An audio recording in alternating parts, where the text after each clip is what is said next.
Good evening, hello everyone. तो दोस्तों स्वागत है आपका solution with Abhishek YouTube channel पर, जहां पर आपको टेस्ट सीरीज़ प्रोवाइड कर रहे हैं टॉपिक वाइज जीके, जिससे कि आपको जीके में हेल्प मिल सके आपके हर गवर्नमेंट एग्जाम्स में। तो शुरू करते हैं हमारे आज के टॉपिक से, पर उससे पहले अगर आप चैनल पर नए हैं तो सब्सक्राइब करें और वीडियो को लाइक एंड शेयर ज़रूर करें। एंड में अपना फीडबैक हमें कमेंट बॉक्स में ज़रूर दें।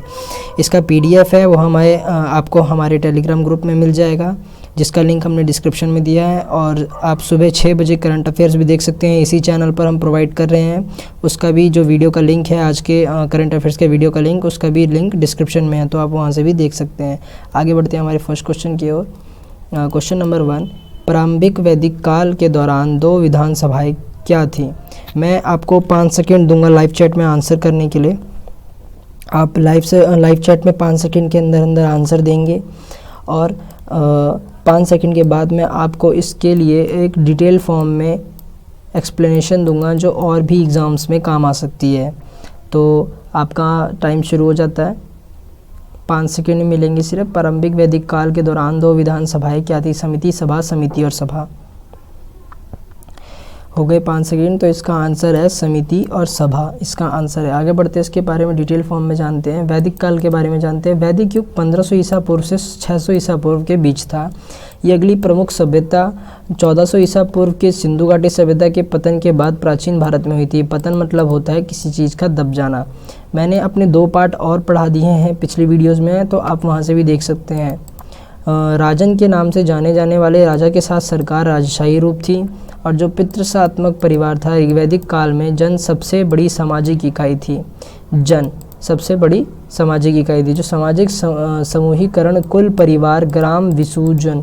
जो सामाजिक समूहीकरण था वो कुछ इस प्रकार था: कुल, परिवार, ग्राम, विसु, जन। कुल को ही परिवार कहते थे, कुल को ही परिवार कहते थे, ग्राम, विसु और जन। जनजातीय सभाओं को सभा और समितियां कहा जाता था। किसको? जनजातीय सभाओं को सभा और समितियां कहा जाता था। आदिवासी राज्यों के उदाहरण भरत, मत्स्य, यदु और पुरो। जो सभा प्रारंभिक एक वैदिक काल दोनों विधानसभाओं को दर्शाती है। महिलाएं भी इस सभा में शामिल होती थी, उन्हें सभावती कहा जाता था। तो ये इंपॉर्टेंट चीज़ें आपको याद रखनी पड़ेंगी, आपके किसी भी पेपर में काम आ सकती हैं। जो भी आप कंपटीशन एग्ज़ाम, गवर्नमेंट एग्ज़ाम जिसे कहते हैं, आप तैयारी कर रहे हैं, तो ये उनके लिए है। डिफेंस से लेके SSC तक। ऋग्वेद सभा के बारे में न्यायिका और प्रशंसिका कार्यों के साथ साथ एक नृत्य और जुआ सभा के रूप में भी बोला जाता था। जबकि समिति एक लोक सभा थी, जिसमें जनजाति के लोग आदिवासी व्यवसाय के लिए एकत्रित होते थे। व्यवसाय सबको पता है ना, जैसे बिजनेस कहते हैं। अब ये दार्शनिक मुद्दों पर चर्चा करी जाती थी यहाँ पे, और धार्मिक समारोह और प्रार्थनाओं से संबंधित मुद्दों पर चर्चा होती थी यहाँ पे। क्वेश्चन नंबर 2, आपको 5 सेकंड मिलेंगे। लाइव चैट में सबके आंसर आने चाहिए। किन तीनों वेदों को संयुक्त रूप से वेद त्रयी कहा जाता है? वेद त्रयी कहा जाता है। आपका आंसर लाइव चैट में अभी के अभी 5 सेकंड के अंदर सबका आंसर आ जाना चाहिए। चलिए, लाइव चैट में सबका आंसर आ जाना चाहिए। आंसर नहीं दिख रहा है मुझको। इसका आंसर है ऋग्वेद, सामवेद, यजुर्वेद, यानी ऑप्शन नंबर 3। अब ऋग्वेद के बारे में जानते हैं। ऋग्वेद एक वैदिक संस्कृत भजन का एक प्राचीन भारतीय संग्रह है। ये हिंदू धर्म के 4 धर्म वैधानिक पवित्र ग्रंथों में से एक है, जिन्हें वेदों के नाम से जाना जाता है। ग्रंथ लगभग कितने का है? 10,000 छंदों में 1028 भजनों का संग्रह है, और जो 10 पुस्तकों में लिखे गए हैं। तो आपको पुस्तक के नाम याद, पुस्तक के नाम कह रहा हूँ, कितनी पुस्तक थी वो लिखी जानी चाहिए। 1028 भजनों का संग्रह है ये, 10,600 में छंद है। सामवेद के बारे में, सामवेद धुनों और मंत्रों का वेद है। ये ऋग्वेद जो है ये भजन है, और ये धुनों और मंत्रों का वेद है। सामवेद ये एक प्राचीन वैदिक संस्कृत ग्रंथ है और हिंदू धर्म के ग्रंथों का हिस्सा है। 4 वेदों में से एक सामवेद पूजन पद्धति संबंधित ग्रंथ है, जिसमें 1875 छंद शामिल हैं। यजुर्वेद के बारे में जानते हैं। जो यजुर्वेद है वो गद्य मंत्रों का वेद है। एक प्राचीन वैदिक संस्कृत पाठ है। ये पुजारी द्वारा किए गए जो मंत्र का संकलन होता है, अनुष्ठान मंत्र का संकलन होता है, जबकि कोई व्यक्ति यज्ञ अग्नि के सामने बैठकर भी इसे कर सकता है। आगे बढ़ते हैं क्वेश्चन नंबर 3 की ओर। मिनांडर, जो पवित्र मानव नागसेना द्वारा बौद्ध धर्म से परिवर्तित किया गया था, वो किन से संबंधित थे? डैश, किससे संबंधित थे? 5 सेकंड के अंदर आपका आंसर आ जाना चाहिए लाइव चैट के अंदर। मैं सबके आंसर देख रहा हूँ लाइव चैट के अंदर। लाइव चैट में कमेंट करें आप लाइव चैट में फटाफट आंसर क्या है इसका। 1-2 बच्चों को ही जॉब लेनी है सिर्फ, और किसी को जॉब नहीं लेनी है। सिर्फ 1-2 बच्चे ही जाना चाहते हैं गवर्नमेंट सेक्टर में, और कोई नहीं जाना चाहता। प्राइवेट सेक्टर बहुत हार्ड होता है, इंटरव्यू उनका बहुत हार्ड होता है, पहले ही बता देता हूँ। यहाँ गवर्नमेंट सेक्टर में तो आप पढ़ के निकल सकते हैं, प्राइवेट सेक्टर में बहुत मुश्किल होता है। जो हैं वो रो रहे हैं, बहुत मेहनत होती है उधर।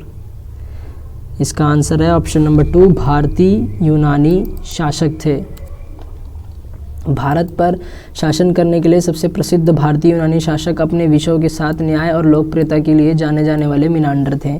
मिनांडर एक भारतीय यूनानी राजा थे और जिसे नागसेन ने बौद्ध धर्म में परिवर्तित कर दिया था। नागसेन द्वारा ये परिवर्तन हुए थे बौद्ध धर्म में। मिनांडर को विभिन्न पाली ग्रंथों में मिनांद्र या फिर मिलिंडा के रूप से भी जाना जाता है। अब रुद्रमान प्रथम पश्चिमी क्षत्रप वंश का एक शासक थे। अब ये राजा कष्टाना के पोते थे। रुद्रमान प्रथम जो है सातवाहन साम्राज्य के पतन में सहायक थे। पतन मतलब पहले ही बोला दबाना। जो यूक्राटाइड ग्रीको बैक्टीरियन राजा थे, और जो डेमिट्रियस है ये एक ग्रीको बैक्टीरियन राजा थे। ये भी मतलब जैसे ये बैक्टीरियन राजा थे, ये भी ऐसे ग्रीको बैक्टीरियन राजा थे। अब इन्होंने धर्ममिता भी कहा जाता है, इनका दूसरा नाम है। क्वेश्चन नंबर 4,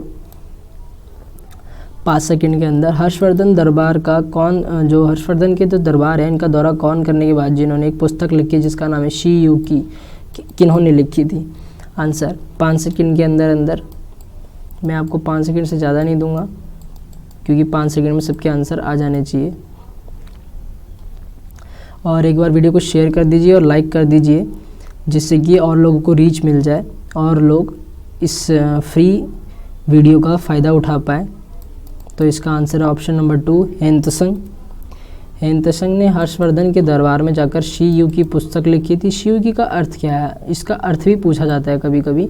पश्चिम देशों का रिकॉर्ड, जो पश्चिमी देश होते हैं उनका रिकॉर्ड कहते हैं किसको? शी यू की। हेंतसंग जो है सम्राट हर्ष की अवधि के दौरान भारत आए थे। जो हेंतसंग है नालंदा विश्वविद्यालय में 5 वर्षों तक रहे थे। जो कमरूपा के शासक भास्कर वर्मन के अतिथि थे। कन्नौज को एक सुंदर शहर बताया था इन्होंने। और जो पू सोंगलिंग है ये एक किंग राजवंश के चीनी लेखक थे।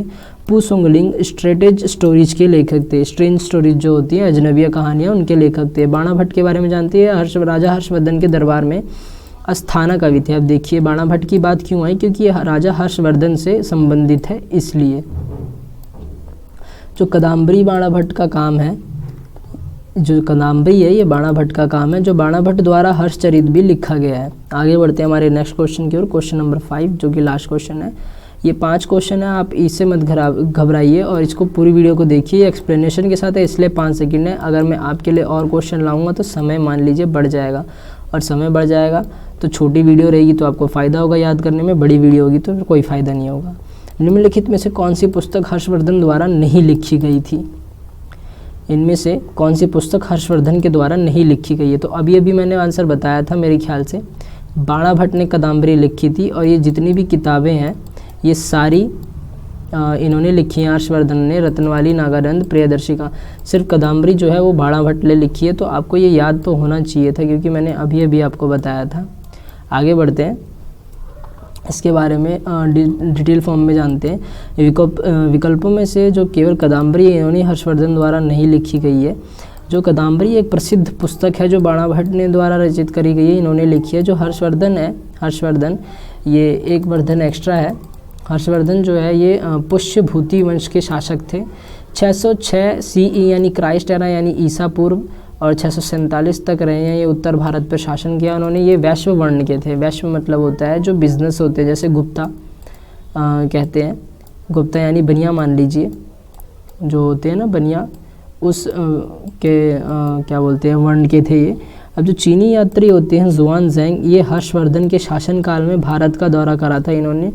अब ये भगवान शिव के परम भक्त थे। इन्होंने जो उनकी जीवनी थी हर्षचरित प्रसिद्ध संस्कृत कवि बाणा भट्ट द्वारा लिखी गई थी। आगे बढ़ते हैं, एडिशनल इन्फॉर्मेशन यानी कुछ और चीज़ें भी जान लेते हैं। हर्षवर्धन की जो उल्लेखित कृतियाँ हैं रत्नवाली, नागानंद, प्रियदर्शिका, ये आपके हर एक एग्ज़ाम में काम आएगी। तो आपको इसे एक तरह से मान लीजिए कि इम्पॉर्टेंट है और वेरी वेरी इम्पॉर्टेंट है, स्टार बना लीजिए, आपको ये बहुत काम आएगी, बहुत ज़्यादा काम आएगी। तो आज के लिए इतना ही, कल फिर से मिलेंगे नए चैप्टर के साथ। तब तक के लिए thanks for watching. Like and share करें, सब्सक्राइब बटन दबाएं, बेल आइकन बटन दबाएं, और प्लेलिस्ट को भी आप विजिट कर सकते हैं मोर वीडियोस के लिए, मतलब और वीडियोस के लिए। ये वीडियो 6 बजे शाम को लाइव आती है, तो आप लाइव भी आके देख सकते हो और प्लेलिस्ट से भी देख सकते हैं।